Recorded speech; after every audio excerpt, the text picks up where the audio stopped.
The plague. It's one of the first words you learn how to say. Nobody encourages you to know what it is.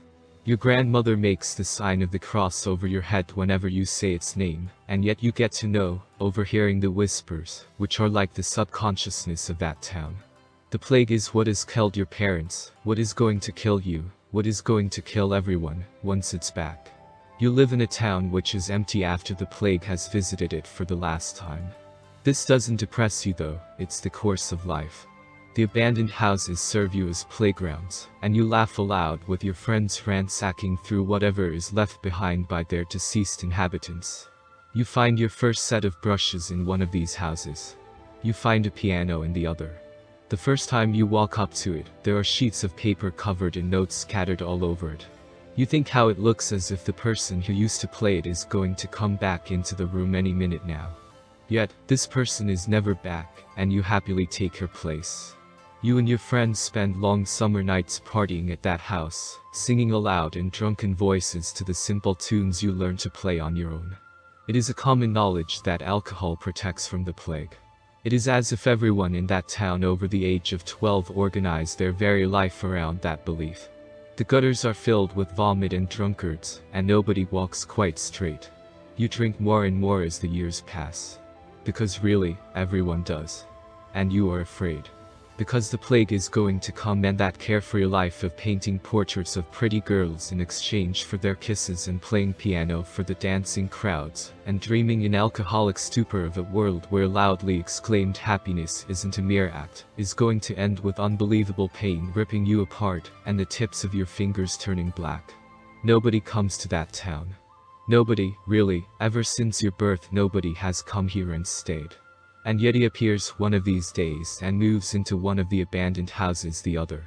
He's outrageous, exactly the type to find the worst place ever to live at and settle down right there. He moves in a manner that catches attention, his eyes are blazing, and you come to love his foreign accent. Or maybe it is his voice. He boasts into the house with the piano during one of your parties, and all the eyes are instantly on him and stay that way. When he starts to sing you feel yourself shudder.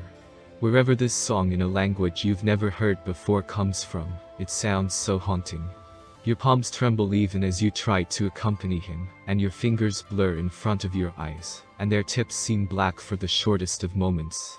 You see her at for the first time in your life on that night.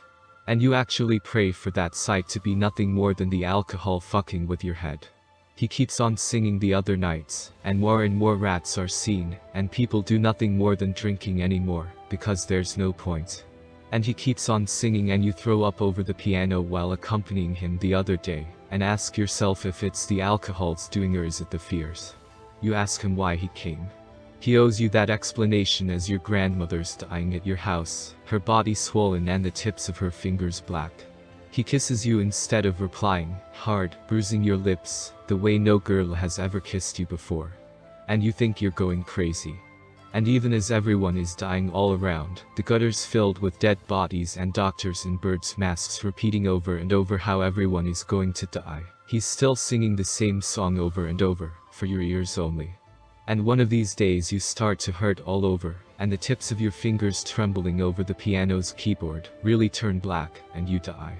And he kisses you again, even as the last breath escapes your swollen body, he himself unscathed throughout all of this. You've never heard anyone call that town differently than the town of the dead. And as he stays in it, all alone, he truly owns it. And the haunting song echoes among the abandoned houses, claiming his ownership for anyone who dared to come.